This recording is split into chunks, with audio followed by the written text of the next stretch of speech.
മെസ്സിഹ the God. Ballon d'Or പുരസ്കാര നേട്ടത്തിൽ ചരിത്രമെഴുതി football ഇതിഹാസം ലയണൽ മെസ്സി.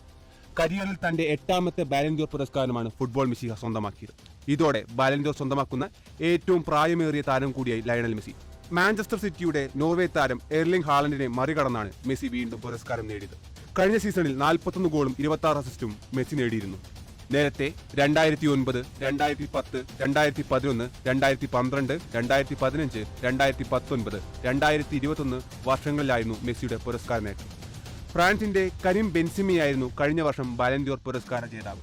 സ്പെയിനിന്റെ മധ്യനിര താരം ഐദാന ബോൺമാറ്റിയാണ് ഈ വർഷത്തെ മികച്ച വനിതാ താരം. ബാഴ്സലോണയിലെയും സ്പെയിനിലെയും മികച്ച പ്രകടനം ഐദാനയെ ഈ നേട്ടം കൈവരിക്കാൻ സഹായിച്ചു. ഇംഗ്ലണ്ട് താരം ജൂഡ് ബെല്ലിംഗ്ഹാമിനെ മികച്ച യുവതാരമായി തിരഞ്ഞെടുത്തു. മികച്ച പുരുഷ ക്ലബ് മാഞ്ചസ്റ്റർ സിറ്റിയും വനിതാ ക്ലബ് ബാഴ്സലോണ എഫ്സിയുമാണ്. അർജന്റീനയുടെ എമിലിയാനോ മാർട്ടിനസ് മികച്ച ഗോൾ കീപ്പർക്കുള്ള ലെവ് യാഷിൻ ട്രോഫി സ്വന്തമാക്കി. സോക്രട്ടീസ് പുരസ്കാരം വിനിഷ്യസ് ജൂനിയറിനും മികച്ച സ്ട്രൈക്കറിനുള്ള ഗർഡ് മുള്ളർ ട്രോഫി എർലിംഗ് ഹാലൻഡും നേടി.